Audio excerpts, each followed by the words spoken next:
Assalamualaikum warahmatullahi wabarakatuh. Waalaikumsalam warahmatullahi wabarakatuh. Bapak-bapak, ibu-ibu, saudara-saudara kaum muslimin rahimakumullah.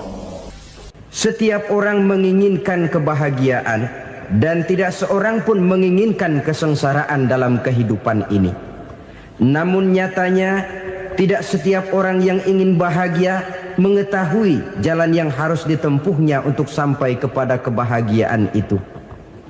Maka pada kesempatan pertemuan kali ini saya ingin menyampaikan sebuah hadis dari junjungan kita baginda Nabi besar Muhammad sallallahu alaihi wasallam yang termuat dalam kitab Mukhtarul Ahadits An-Nabawiyah, di mana beliau bersabda, arba'un min sa'adatil mar'i. Ada 4 perkara yang merupakan tanda dari orang bahagia.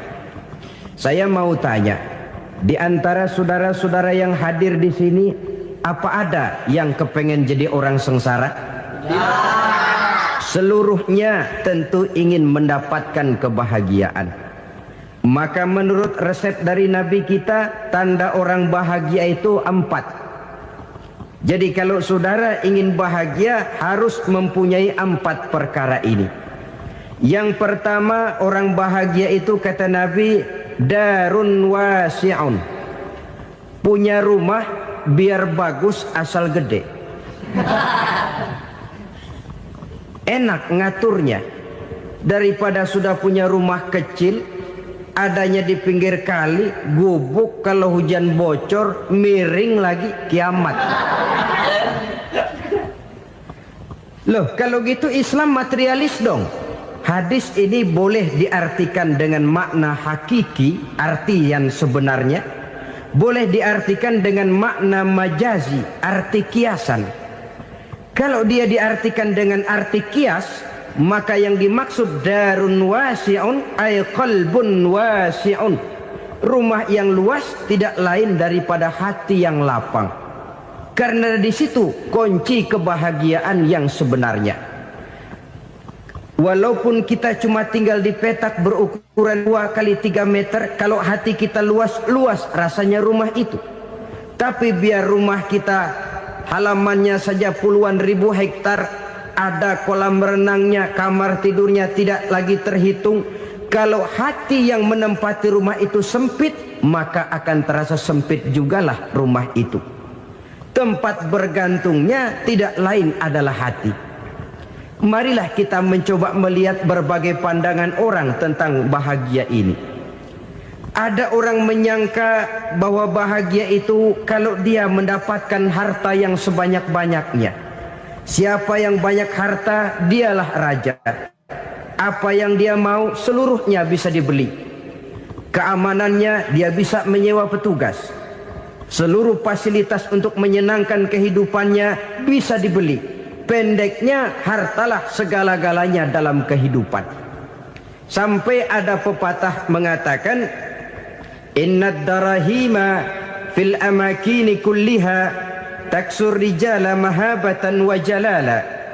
Sesungguhnya harta, dinar, dirham, uang di mana-mana selalu bikin hebat orang yang memilikinya. Coba lihat, orang yang punya duit sama yang enggak punya duit, jangan gaya hidupnya, gaya jalannya aja lain. Wahia lisanun liman arada fasahatan, wahia silahun liman arada qitala. Uang adalah senjata yang paling ampuh bagi orang yang mau pergi perang, dan lidah yang paling fasih bagi orang yang mau bicara. Kalau bicara dengan lidah macet, cobalah bicara dengan harta, lancar. Sampai ada pepatah demikian, segalanya bisa diatur dengan harta. Maka di kalangan orang yang berpandangan semacam itu, seluruh kegiatan hidupnya hanya terfokus kepada bagaimana mengumpulkan harta yang sebanyak-banyaknya. Tidak peduli halal haram, tidak kenal sore pagi siang dan malam, tidak sempat sujud, jauh dari agama, jauh dari kehidupan yang bersifat ruhaniyah, jauh dari Allah dan sebagainya, sampai dalam Al-Quran dikelompokkan dalam kelompok yang dinamakan lumazah. Allazi jama'a malahu wa'addadah yahsabu anna malahu akhladah. Mereka mengumpul-ngumpulkan harta sebanyak-banyaknya dan menyangka bahwa harta yang banyak itu dapat mengekalkan hidupnya, mengekalkan kekayaannya, mengekalkan kebahagiaannya.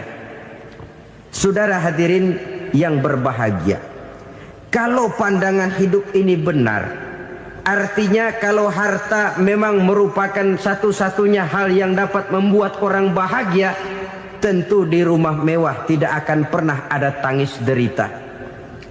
Tentu di satu tempat di mana fasilitas hidup serba menunjang tidak ada yang namanya penderitaan. Tapi suka dan duka, sedih dan gembira, senyum dan tawa adalah milik setiap orang, baik dia punya harta maupun dia tidak punya harta. Nyatalah bahwa harta semata-mata bukan merupakan jaminan bahwa orang akan bahagia, walaupun tanpa harta orang sulit untuk bahagia. Saya mau cerita, ada orang super kaya, namanya Aristotle Onesius, raja tanker Yunani. Dia punya kapal tanker saja konon sampai 11 banyaknya. Punya perusahaan penerbangan yang disebut Olympic Airlines. Punya hotel di berbagai kota besar di dunia ini, sejak dari New York, London, Paris, Rome dan sebagainya. Bahkan punya pulau yang dia namakan Pulau Scorpio. Ini kan namanya sudah kaya nggak tanggung-tanggung, punya pulau. Nah, dia punya 2 orang anak, yang satu laki-laki namanya Alexander, yang satu perempuan namanya Maria Onesius. Seluruh harapannya tertumpah kepada anak lakinya Alexander ini, yang akan meneruskan usahanya, meneruskan kekayaannya, meneruskan dinastinya. Apa yang terjadi? Ternyata anak yang dia harapkan yang bernama Alexander ini mati muda dalam kecelakaan pada waktu dia olahraga. Apa olahraganya? Namanya olahraga anak orang kaya, golongan jet set. Olahraganya olahraga pesawat terbang. Jatuh, ya nggak kapungut, habis mati. Tinggal satu anak perempuannya, Maria Onesius. Tapi anak perempuan ini juga malah urakan. Terakhir dia pacaran, bahkan kemudian kawin sama orang Rusia. Rupanya Aristotle Onesius ini broken. Kekayaannya yang berlimpah ruah, perusahaannya yang begitu banyak, siapa yang akan meneruskan? Siapa yang akan menggantikan? Sampai kemudian dia mengurung diri di Pulau Scorpio dan mati di sana secara mengenaskan. Seorang multi jutawan, seorang yang super kaya, mati menyendiri di pulau sepi. Ibarat kata pepatah, anak ayam mati di lumbung. Bukan kekurangan makanan, keurugan makanan. Begitu kehidupan Aristotle Onesius.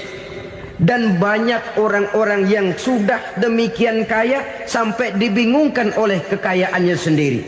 Telusurilah kehidupan David Rockefeller misalnya, Henry Ford misalnya, Adnan Khashoggi misalnya. Multi jutawan yang kadang-kadang dibuat keder oleh kekayaannya sendiri. Pantas ketika Imam Ali ditawarkan orang, "Ya Ali, kalau kepadamu disuruh pilih ilmu atau harta, kau pilih mana?" Ya jelas pilih ilmu dong. Kenapa? Pertama, ilmu kalau kita berikan kepada orang lain tambah. Tapi harta kalau kita berikan kepada orang lain kurang. Saudara punya uang 10.000, dibagi orang 5.000, jelas uang saudara berkurang. Tapi saudara punya ilmu, diberikan kepada orang lain bisa, saudara pun makin mantap. Tidak lantas jadi bodoh karena ngajarin orang. Saudara bisa Fatihah lalu mengajarkan orang Fatihah. Orang bisa, saudara pun makin hafal. Tidak lantas setelah diajarin orang ilmunya hilang. Begitu datang dia minta orang tolong ajarin saya Fatihah. Udah habis, nggak ada.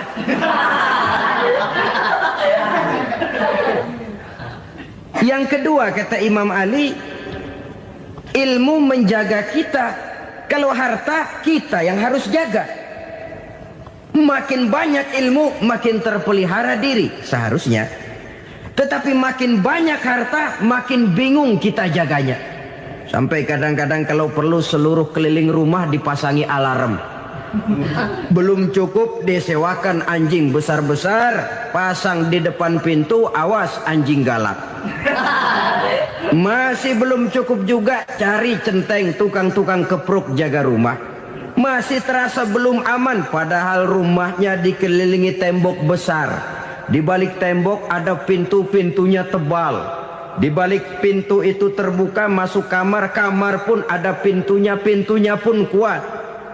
Masuk ke dalam kamar ada lemari, lemarinya pun pintunya kuat, dikunci, kuncinya pun kuat. Tapi terhadap seluruhnya yang timbul cuma sekedar was-was saja. Kesimpulannya sekali lagi, tanpa harta orang memang sulit untuk bahagia. Tapi harta semata-mata tidak merupakan jaminan orang akan bahagia. Dengan hati yang luas, itu modal utama untuk mencapai kebahagiaan hidup. Orang yang hatinya luas, saudara-saudara, punya hati yang lapang, melihat kenyataan hidup ini, dia bersyukur senantiasa kepada Allah. Lantas tidak timbul hasud dan iri hatinya. Oleh karena itu jiwanya selalu lapang. Kalau tidak, cupik hati namanya. Dangkal pandangan, tidak senang melihat orang lain dapat nikmat, dan itu sering dijadikan contoh. Kalau orang yang lapang dada, dia lihat tetangganya beli TV baru, dia berkata, alhamdulillah ya, tetangga kita beli TV, mudah-mudahan kita bisa ikut nonton. Lapang dadanya. Tapi orang yang sempit hati, lihat tetangga beli televisi, meriang. Enggak diapa-apain, meriang. Besoknya dengar tetangga beli motor, makin sakit, ke rumah sakit. Lalu di rumah sakit dengar tetangganya beli mobil, mati.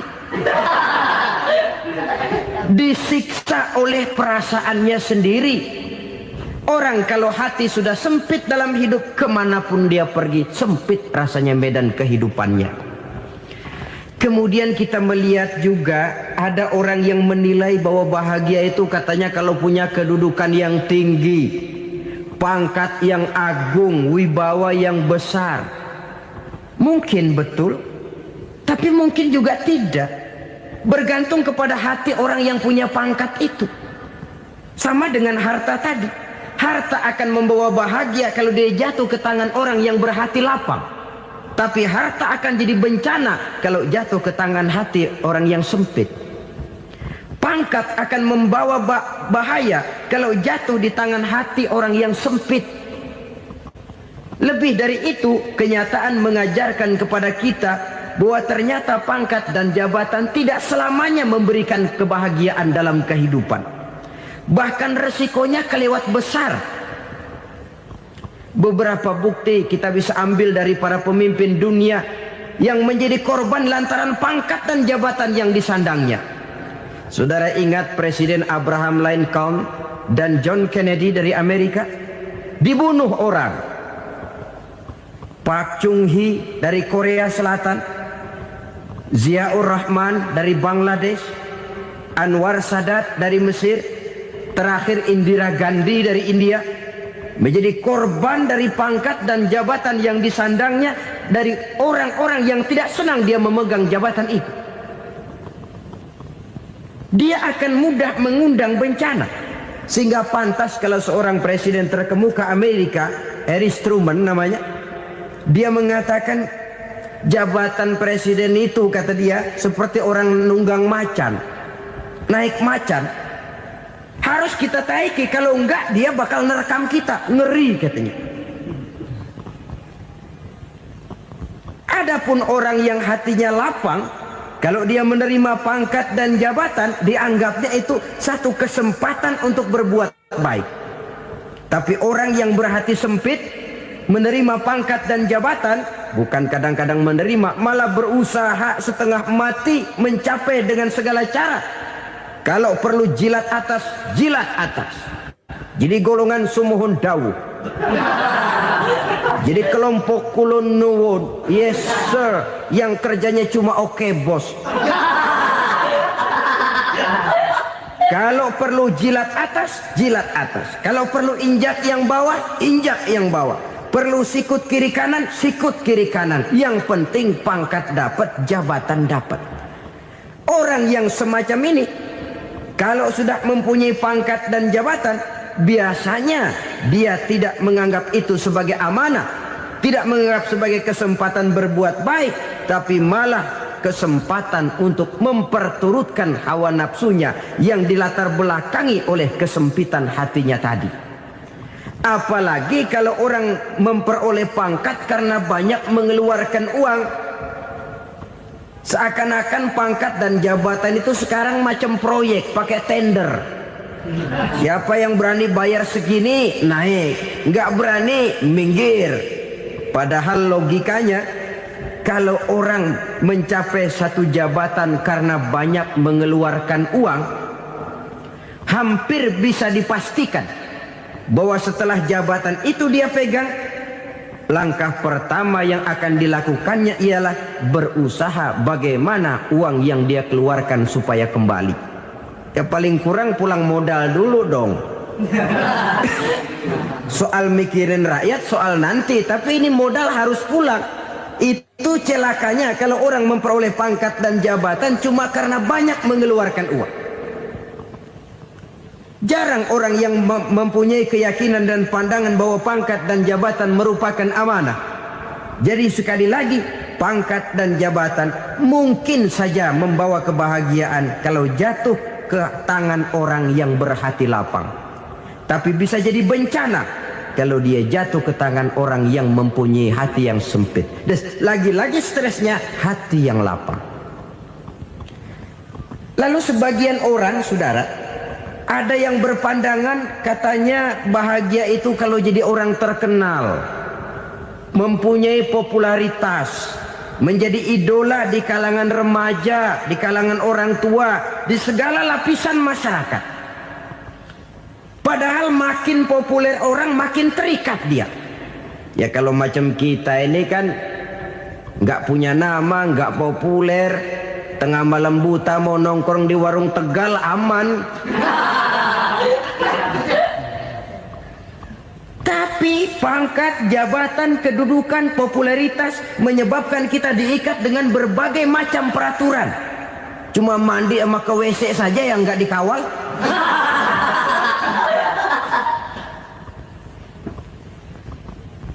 Benarkah popularitas, ketenaran membawa kebahagiaan? Mungkin. Ya, tapi mungkin juga tidak. Kenapa? Banyak orang-orang populer yang mengakhiri hidupnya secara tragis. Kita ambil beberapa nama. Di Amerika tahun 60-an ada bintang seksi paling terkenal yang dijuluki sex bomb. Bom seksi. Sampai sekarang jadi legenda, namanya Marilyn Monroe. Singkatan double-nya itu inisialnya MM, Marilyn Monroe. Terkenal, top, sampai dia mati tahun 62. Namanya sekarang masih saja dibicarakan orang. Kenapa dia bunuh diri? Tidak punya hartakah dia? Banyak. Kurang populerkah dia? Seluruh dunia mengenalnya. Sejak rakyat kecil sampai pejabat tinggi dia punya hubungan. Kenapa? Jenuh. Dia terlahir dalam keadaan yatim. Setelah itu tidak lama dia berangkat remaja, ibunya meninggal. Pindah dari wanita asuh ke wanita asuh sampai 12 orang ibu angkatnya.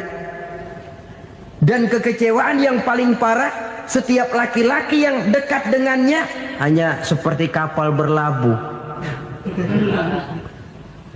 Datang dan pergi silih berganti. Padahal dia merindukan seseorang yang bisa melindungi hidupnya. Dia rindukan itu dan dia tidak pernah menemukan. Itu yang akhirnya menyebabkan dia minum pil tidur kelewat dosis, minum obat tidur kebanyakan, ya tidur terus sampai sekarang.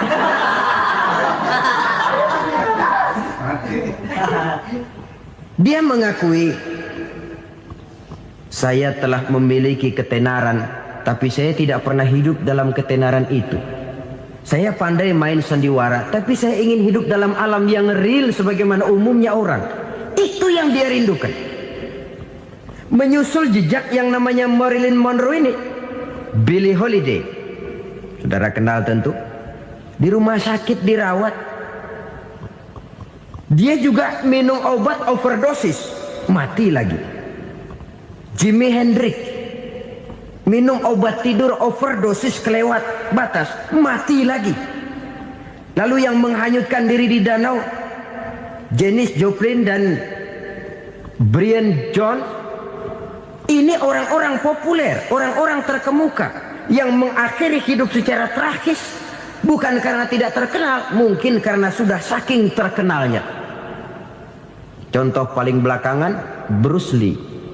Wah, ini tukang-tukang kepruk tentu kenal siapa dia. Sampai sekarang pun tabir kematiannya masih merupakan misteri. Dan yang masih hidup juga menunjukkan gejala yang aneh. Michael Jackson, rumahnya di Beverly Hills itu dijaga sedemikian rupa, dan dia selalu curiga kepada setiap makanan harus steril, bersih dari segala macam kimia. Kemana dia pergi, itu tukang-tukang kepruk sudah selalu menjaga dan mengawal, dan dia seakan takut menunjukkan mukanya yang asli. Hingga kalau tampil ke tengah di luar show, dia kadang memakai pakaian yang tidak menunjukkan dia yang sebenarnya, takut dikenali orang. Ternyata popularitas sering jadi momok yang meracuni kehidupan manusia. Oleh karena itu, benarlah junjungan kita pada saat beliau mengajarkan orang akan bahagia kalau dia mempunyai hati yang lapang. Nah, sekarang masalahnya untuk mendapatkan hati yang lapang, caranya bagaimana? Kita kembali kepada konsep Quran. Allah mengajarkan, ala inna bi dzikrillahi tatmainnul qulub. Ketahuilah bahwa dengan banyak mengingat Allah, hati akan tenang, jiwa akan lapang. Dengan kata lain, dekat dengan agama, merasakan kehadiran Allah dekat dalam hidup, itu muara pertama untuk mencapai hati yang lapang. Ala inna bi dzikrillahi tatmainnul qulub. Jangan macam orang sekarang ingin mendapatkan ketenangan lalu tapak di puncak gunung, di gua-gua, di tempat sepi. Iyalah kalau nggak ada ular. Kalau tergigit ular berbisa, ketenangan belum, mati jelas itu.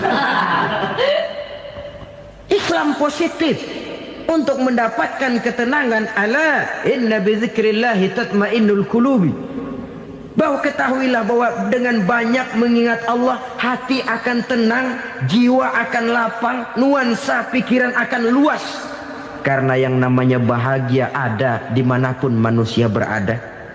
Di kampung ada bahagia, di kota ada bahagia, di ngarai, di lembah, di gunung, di hutan, di lautan, di angkasa luar, dimanapun bahagia itu ada kalau kita bermodalkan hati yang lapang ini. Dan hati akan lapang kalau kita dekat dengan agama. Dekat dengan harta buat sementara hati mungkin tenang, tapi ketenangan yang relatif dan temporer. Apalagi orang tiap kali tambah harta, tiap kali tambah rencana. Itu wajar. Mungkin sebelumnya saudara berpikir, kalau punya duit 5.000 enak nih. Begitu punya duit 5.000, aduh sayang kalau 10.000 aja. Tiap kali tambah harta, tiap kali lain rencana. Makin banyak rencana, makin menjauhkan kita dari yang namanya ketenangan. Padahal ketenangan merupakan unsur utama untuk mencapai bahagia. Dan ketenangan itu bermuara dalam hati manusia. Tengoklah kehidupan ini. Orang yang banyak harta dengan orang miskin, Berbedakah rasa sakit yang mereka tanggungkan? Rasanya tidak. Walaupun si kaya tidur di kasur empuk berselimutkan sutra mahal, sementara si miskin meringkuk di balai bambu yang keras dan kasar. Apabila maut datang, dia juga tidak pernah pilih bulu. Maut datang menjemput si kaya di singgasana keemasannya, dikelilingi oleh para pengasuh, dayang dan idang serta para pengawal. Dan maut pun datang menjemput si miskin papa sehingga ia tergelepar di tepian jalan. Kedua-duanya bernama mati. Kalau nyata bahwa sakit yang ditanggung si kaya tidak beda dengan sakit yang ditanggung si miskin, bukan harta semata yang membuat orang bahagia. Hati yang tenang, jiwa yang lapang penuh kedamaian karena banyak berzikir dan mengingat Allah, itu merupakan modal utama untuk mencapai sesuatu yang bernama bahagia.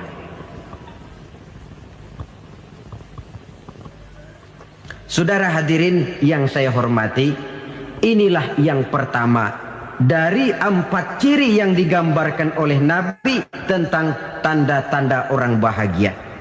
Dan harus berangkat dari yang pertama ini, hati yang lapang. Ini yang harus kita miliki lebih dahulu. Baru nanti akan menyusul kepada poin yang ketiga, kedua dan selanjutnya. Sebab kalau hati sudah terisi dengan jiwa yang lapang, seluruh persoalan insya Allah akan bisa kita atasi dengan sebagaimana mestinya.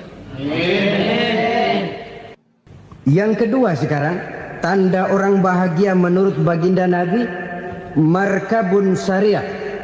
Orang bahagia itu, kata beliau, punya kendaraan biar cepat asal lancar. Artinya kemana dia mau pergi mudah. Apa maksud hadis ini? Kalau kita kaji lebih dalam, kendaraan itu kan alat transportasi. Transportasi tidak lain adalah usaha memudahkan komunikasi. Pindah dari situ kepada teori bahwa manusia adalah zon political, makhluk bermasyarakat yang tidak bisa memenuhi kebutuhan hidupnya secara sendirian. Kita memerlukan keberadaan orang lain dalam kehidupan ini. Untuk memakai baju saja kita sudah perlukan petani yang tanam kapas, pabrik yang memintal kapas jadi benang, pabrik yang menenun benang jadi kain, sampai kepada mesin jahit, sampai kepada tukang jahit. Itu cuma untuk memakai pakaian saja. Tidak seorang pun di antara kita yang sanggup memenuhi kebutuhan hidupnya secara sendiri. Kita perlu orang lain. Maka kebebasan dalam arti mutlak, kebebasan tanpa batas, itu tidak mungkin ada dalam kehidupan. Karena kita mengadakan yang disebut interaksi sosial. Setiap kegiatan kita tentu melibatkan orang lain. Menurut kita barangkali kita bebas jalan di jalan raya semaunya, tapi orang lain berkendaraan pun merasa bahwa ini ada juga jalan haknya, dan begitu selanjutnya. Oleh karena itu, maksud dari kendaraan yang cepat ini adalah khulata'uhu ma'as solihin. Lingkungan pergaulannya terdiri dari orang-orang soleh. Pergaulannya luas. Kemana dia pergi ada temannya. Kesulitannya ada tempat dia cerita. Dan kesulitan kalau sudah diceritakan kepada orang lain, taruh kata orang itu tidak bisa menolong, namun menceritakannya kepada orang yang kita percayai, kan paling kurang sudah mengurangi beban jiwa, mengurangi tanggungan batin, merasa masih ada tempat kita cerita. Maka lebih baik orang awam yang mau bergaul ketimbang orang setengah alim tapi ngunci pintu. Sebab nantinya akan timbul sikap picik, cupik pandangan, dan tidak luas menghadapi kenyataan dalam kehidupan ini. Namun yang harus kita garis bawahi, pergaulan memang mesti luas. Namun jangan sekali-kali lupa bahwa pergaulan sangat besar pengaruhnya dalam ikut membentuk kepribadian manusia.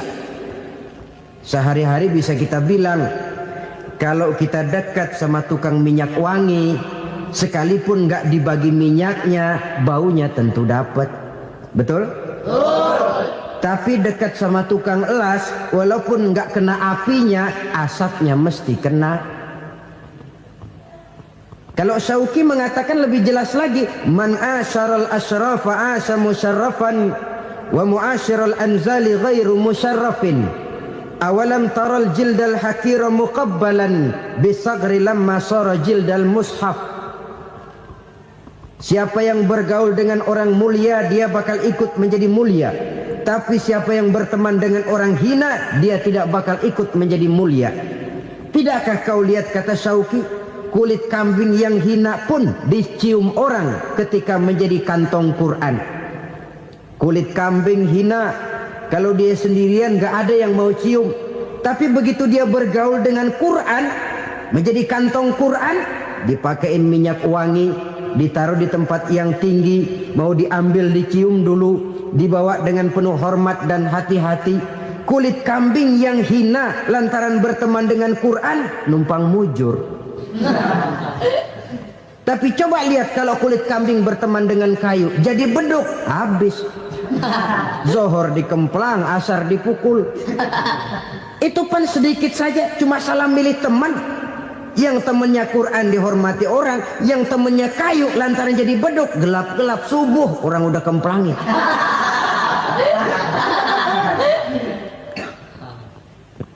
Maka terutama kepada adik-adik remaja yang masih mencari identitas diri, yang ibarat kaset masih kaset kosong, mudah diisi oleh apapun, pandai-pandailah memilih teman dalam bergaul.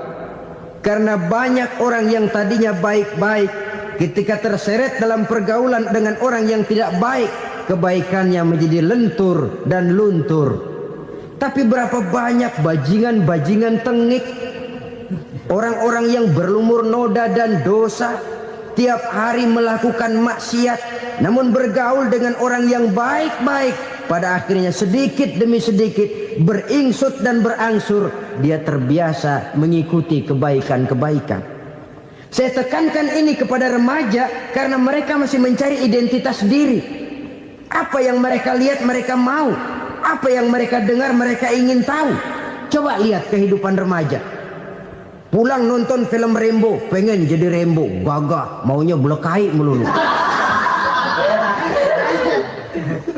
Pulang nonton film Superman, pengen bisa terbang. Pulang nonton India, nyanyi melulu. Wajar, mereka masih mencari identitas diri. Saya ini sebenarnya siapa? Lingkungan, pergaulan akan membentuk itu. Karena itu pandai-pandailah bergaul, karena ia sangat besar pengaruhnya dalam ikut membentuk kepribadian manusia. Apalagi sifat yang jelek lebih cepat menularnya ketimbang sifat yang baik. Sifat yang baik, watak yang soleh itu lambat sekali untuk menular. Tapi yang tidak baik, kan prosesnya mah kalau remaja biasanya mula-mula dengar. Karena dengar lalu pengen tahu. Karena pengen tahu lalu ngeliatin. Begitu ngeliatin kan pengen nyobain. Setelah nyobain ketagihan. Nah, ini prosesnya. Yang namanya ganja, morfin, narkotik, awalnya kan begitu. Mula-mula dengar, katanya kalau sudah fly to the sky, sudah melayang ke langit, katanya disitulah puncak kebahagiaan. Mulanya cuma dengar. Karena dengar pengen tahu. Karena pengen tahu lalu ngeliat, kumpul sama orang yang suka ngeganja. Setelah ngeliat, nah pengen ngerasain. Begitu ngerasain enak juga, ketagihan. Kalau sudah ketagihan jadi penyakit kronis, bisa merembet kepada yang lain. Iya, kalau orang tuanya mampu untuk beli morfin, beli ganja. Kalau tidak kan pikirannya ngayap, jemuran siapa ya gue sahabat. Timbullah perbuatan-perbuatan negatif yang bermula dari salah pergaulan. Apalagi buat adik-adik remaja yang tinggal di kota-kota besar, yang pengaruh budaya, pengaruh kesenian, pengaruh struktur kehidupan yang nampak makin individualistis, di mana persaingan tajam, tensi ekonomi tinggi, orang mudah mengalami stres. Pandai-pandailah dalam bergaul, sekali lagi, karena ia sangat besar pengaruhnya dalam ikut membentuk kepribadian manusia. Orang bahagia punya kendaraan yang cepat, artinya punya pergaulan yang luas, dan lingkungan pergaulannya terdiri dari orang-orang yang soleh. Kemana dia pergi, ada teman. Kesulitannya, ada tempat dia cerita. Tapi kalau sudah menyendiri, hidup sendiri, kesulitan dipikiri sendiri, bisa mati belum waktunya. Tidak ada tempat berbagi rasa, tidak ada tempat bercerita, tidak ada tempat mengurangi beban dalam kehidupan. Pantas betul kalau Islam sangat menggalakkan dan menganjurkan orang kalau sudah sampai waktunya itu untuk melangsungkan nikah. Kata Nabi, ya ma'syaras syabab man istata'a minkumul ba'at falyatazawwaj. Hai para pemuda, kalau sudah mampu memberi nafkah, kawinlah, nikahlah kamu. Kenapa? Sudah ada teman hidup, tempat berbagi rasa. Kesulitan kalau ada tempat cerita akan lebih ringan ketimbang kita telan sendiri, walaupun bobot kesulitannya sama beratnya. Saudara-saudara kaum muslimin rahimakumullah, inilah ciri yang kedua, punya kendaraan biar cepat asal lancar. Kemana kita mau pergi gampang. Dengan kata lain, setelah hati yang luas, pergaulan yang luas. Dua. Yang ketiga sekarang, tanda orang bahagia itu menurut Nabi, misbahun mudhi'un, punya lampu yang terang. Oh, itu enggak problem. Sekarang sudah zamannya listrik masuk desa, Pak. Lampu sudah terang semua. Betul, kalau itu yang dimaksud. Tapi tidak cuma itu. Karena lampu yang dimaksud di sini, lampu yang akan menerangi seluruh perjalanan hidup. Dan perjalanan hidup itu sudah dimulai sejak kita terlahir ke alam ini, sampai masuk ke alam barzah, kumpul di padang mahsyar, sampai ke akhirat. Lampu yang menerangi itu yang diperlukan. Kalau lampu, katakanlah yang paling top sekarang kan lampu jenis Mercury. Taruhlah itu di rumah kita, dia cuma menerangi rumah kita, menerangi hati pun tidak sanggup. Bila kita masuk ke alam barzah, alam kubur, sanggupkah si Mercury yang begitu terang menerangi alam barzah kita? Tidak sanggup lagi. Sanggupkah lampu yang ratusan watt, bahkan puluhan ribu watt menerangi kehidupan di padang mahsyar? Tidak akan sanggup lagi. Kalau demikian, yang dimaksud lampu yang terang di sini apa? Tidak lain amal soleh, kebajikan yang kita lakukan dalam hidup. Itu yang akan jadi lampu penerang. Di dunia nama kita akan terang. Jasad kita boleh hancur terkubur tanah, tapi nama kita akan dikenang orang. Begitulah kalau orang meninggalkan kebajikan dalam hidup seperti sekarang. Ribuan orang tiap saat berziarah ke kubur Imam Syafi'i, ke kubur Imam Malik, ke kubur Imam Ghazali, ke kubur orang yang baik-baik, orang yang soleh-soleh. Kebajikannya yang ditinggalkan, yang mengukir namanya dengan tinta emas. Sehingga saudara sudah terbaring di alam kubur, orang lewat, Allah, ini kuburannya Fulan bin Fulan, dulu ini kebaikannya Masya Allah, saya ikut merasakan. Mari kita mampir sebentar, kita Fatihah. Mohon disampaikan Allah pahalanya kepada almarhum. Al-Fatihah. Itu kalau orang baik-baik. Lalu saudara tanya, Pak, orang mati dikirimin Fatihah apa nyampe pahalanya? Saya jawab, kalau saudara nggak percaya, mati dulu dah. Nanti saya Fatihain, tungguin di sana. Umpama nggak sampai, balik lagi kemari.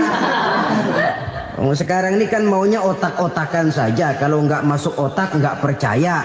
Padahal alam gaib itu nggak bisa diotak-otakin. Sama saja dengan saudara pernah dengar cerita kapal Tampo Mas tenggelam kan? Pernah nggak? Di mana? Ya, di laut Masalembo. Begitu ke Tampo Mas tenggelam, ratusan penumpang itu terjun ke laut, dipermainkan gelombang, berjuang menghadapi maut itu. Orang lagi timbul tenggelam di lautan, dihantam ombak, kita tengokin pakai helikopter. Pak, lagi timbul tenggelam ya? Iya, tolongin. Jangan khawatir Pak nih, saya kirim intan Pak, harganya 10 juta. Kira-kira orang yang timbul tenggelam di laut seneng nggak? Tidak. Kan mahal toh intan 10 juta. Kenapa dia nggak senang? Karena intan 10 juta dalam kondisi seperti itu tidak sanggup menyelamatkan dia. Dia akan girang kalau dikirimin ban mobil bekas, dikirimin papan terentang atau bambu. Intan yang 10 juta dia nggak girang. Ban mobil bekas yang 1000 perak, tuh pegang, itu yang dia girang betul. Inilah sebabnya Nabi berkata, mal mayyitu fi qabrihi illa kal ghariqil mutaghawwis. Orang yang meninggal di alam kuburnya seperti orang timbul tenggelam di lautan. Yantaziru da'watan min ahli, menunggu doa dari keluarganya yang masih hidup. Duh, bapak saya sudah meninggal, saya sayang benar sama dia. Kirimin kulkas ke kuburannya Itu sama saja dengan tadi orang tenggelam di lautan dikirimi intan yang harganya 10 juta, ndak sampai. Begitulah kalau kebajikan yang kita tinggalkan dalam hidup, sudah mati pun kubur kita masih diziarahi orang. Tapi kalau jahat yang kita tinggalkan, boro-boro lah orang mau doa lewat dekat kuburan kita juga serem. Tuh bajingan no, dulu mati dipendem di situ tuh. Jangan lewat situ, ntar kesurupan, jangan. Lewat saja orang ngeri. Konon lagi membacakan Fatihah dan mengirimkan doa. Hidup pada hakikatnya adalah kesempatan untuk berbuat baik. Maka sekali kesempatan itu diberikan, manfaatkan dengan sebaiknya. Sebab kesempatan kedua tidak akan pernah ada. Kesempatan berbuat baik di sini, di akhirat sudah pembalasan namanya. Sekali kesempatan itu dicabut, dia tidak akan pernah dikembalikan lagi. Kata Iqbal, hidup tidak mundur ke belakang, Bung. Berhenti diinjak orang, mundur hancur. Tidak ada kata mundur dalam hidup ini. Berhenti diinjak orang, mundur kecebur. Tidak ada kata lain. Harus maju dalam kehidupan, dalam artian yang positif. Hidup adalah kesempatan untuk mengumpulkan kebajikan yang sebanyak-banyaknya. Di situ nilai daripada manusia. Sekarang ini memang nggak kelihatan kok, orang yang banyak pahala sama yang banyak dosa nggak kelihatan kok. Barangkali kalau habis bikin dosa palanya pada benjol, mungkin orang takut sama dosa. Tapi sekarang sama saja, orang yang banyak dosa dengan yang nggak banyak dosa jalan bareng dari belakang, sama, nggak kelihatan beda. Tapi ada waktunya di mana pahala memegang peranan, di mana dosa diperlihatkan.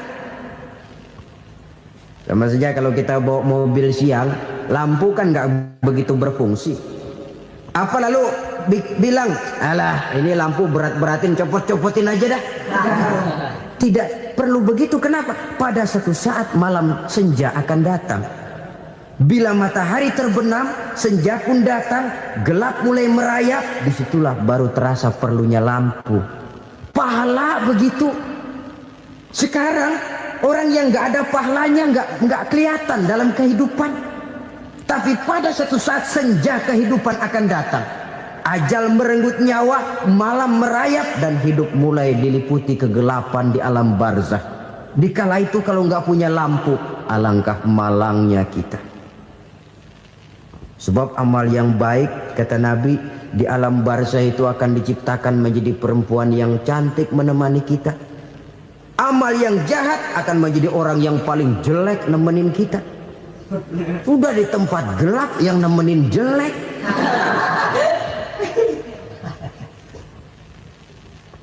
Kaum muslimin rahimakumullah. Kalau demikian masalahnya, tergantunglah kita pandai memanfaatkan waktu. Al-waktu kasayf, waktu itu cepat sekali. Yang namanya waktu itu tahu-tahu. Tahu-tahu udah tahun 87. Tahu-tahu udah begitu. Tahu-tahu yang kemarin anak-anak, sekarang udah pada punya anak. Tahu-tahu saja itu. Begitu cepat waktu berlalu. Kalau tidaklah pandai kita memanfaatkannya, akan rugi kita. Nabi bersabda, "Man kana yaumuhu khairun min amsihi fahuwa rabih." Barang siapa yang hari ini lebih baik daripada hari kemarin, itu orang untung. Hari ini lebih baik daripada kemarin. Bulan ini lebih baik dari bulan kemarin. Tahun ini lebih baik dari tahun kemarin. Itu orang yang beruntung. Tahun kemarin sembayangnya maghrib doang, sekarang udah tambah isya. Tahun kemarin cuman Idul Fitri aja ngancem bener, sekarang udah tambah Jumat, lalu tambah lagi maghrib, tambah lagi isya, dan selanjutnya. Hari ini lebih baik daripada kemarin, itu orang yang beruntung. Wa man kana yaumuhu mislu amsihi fahuwa khasir. Lalu barang siapa yang hari ini sama saja dengan hari kemarin, itu orang rugi. Hari ini sama dengan kemarin, rugi itu. Bulan ini begitu, bulan kemarin begitu, tahun ini begitu, tahun lalu juga begitu. Rugi itu orang.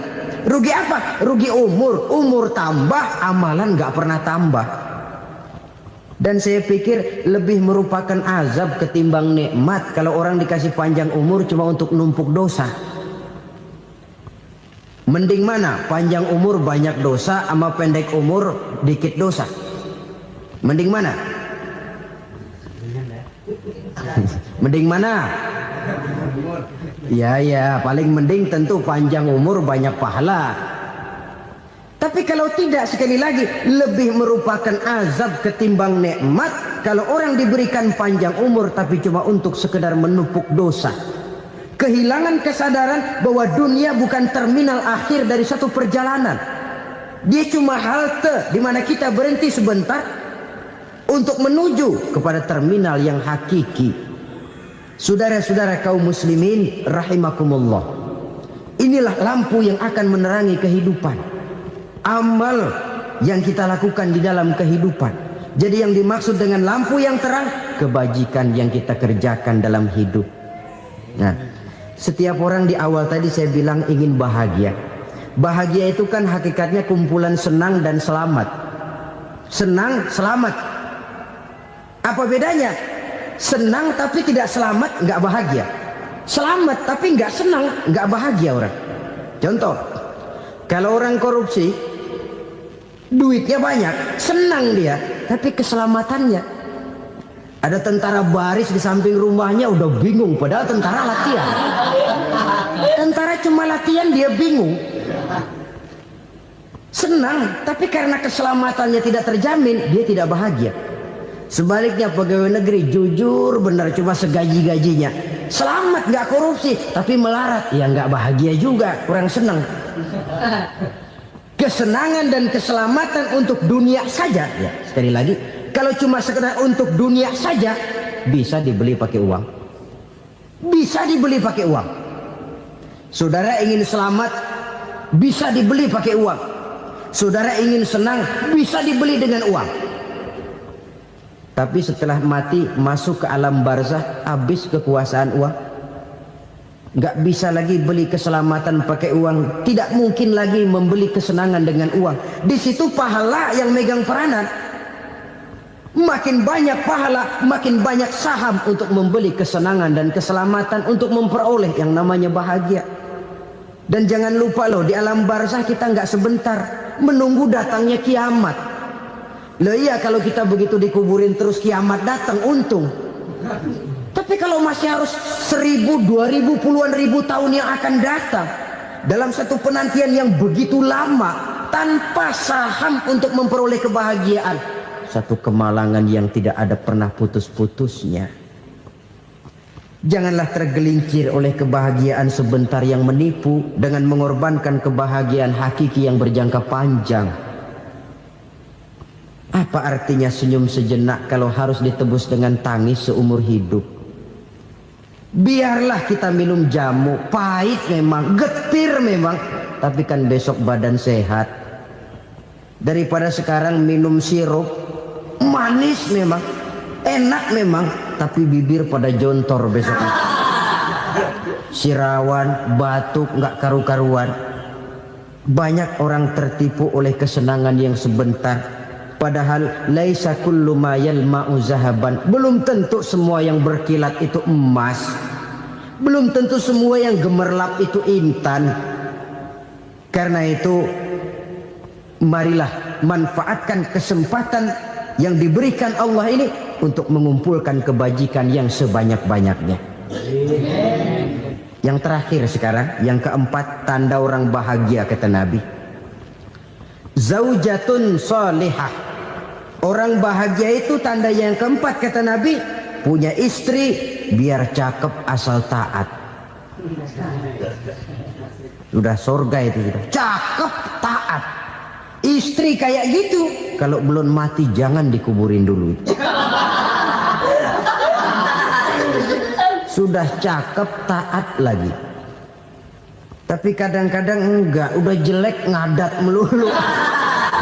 Apa yang mau dipilih? Sebab itu Quran mengatakan istri pakaian untuk suami, suami pakaian untuk istri. Kenapa suami istri diibaratkan pakaian? Alangkah tingginya gaya bahasa Quran ini. Suami istri teman hidup, hidup perjalanan panjang. Sejak kita dalam rahim sudah ada hidup kan di sini.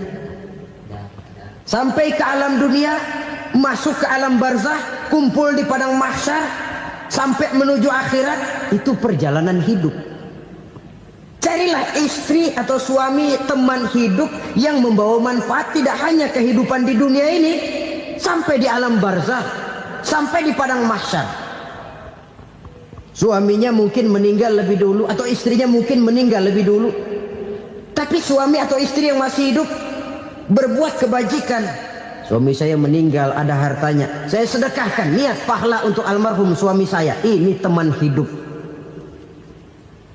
Tidak dibatasi dan tidak bisa dipisahkan oleh maut sekalipun. Zohirnya mungkin pisah, badannya mungkin pisah, tapi hatinya, jiwanya, kebersamaannya dalam menghadapi kehidupan. Karena itu, saudara-saudara, bahasa Quran indah. Suami istri diibaratkan seperti pakaian. Apa fungsi pakaian? Pertama, pakaian jadi kebanggaan. Artinya suami harus menjadi kebanggaan istri, istri harus jadi kebanggaan suami. Yang kedua, pakaian itu kan fungsinya menutup aurat. Artinya sesama suami istri harus saling menjaga kekurangan masing-masing. Jangan malah sesama suami istri saling membongkar rahasia dan aibnya sendiri-sendiri. Istrinya diceritain jeleknya di mana-mana, atau suaminya dibongkar rahasianya di pasar umum. Itu sudah tidak lagi berfungsi sebagai pakaian. Kenapa semua ini diperlukan? Karena kita menyadari bangsa yang baik terdiri dari masyarakat yang baik. Masyarakat yang baik merupakan susunan dari warga yang baik. Warga yang baik adalah terdiri dari rumah tangga yang baik. Dan rumah tangga yang baik merupakan susunan dari pribadi yang baik. Dari situ langkah dimulai. Membangun satu bangsa yang baik diawali dengan membangun rumah tangga yang baik, dengan menciptakan pribadi-pribadi yang baik. Sehingga dari sini diharapkan berkembanglah nilai-nilai kebaikan. Orang akan bahagia mempunyai istri yang soleh. Kenapa? Tidak ada seorang suami bisa sukses jadi apapun dia, apapun profesinya. Dokterkah, kiaikah, mubalikah, petanikah, pengusahakah, pejabat tinggikah, tidak ada seorang suami yang bisa sukses tanpa peran serta istrinya. Walaupun memang peranan itu tidak begitu kelihatan, tapi sangat menentukan.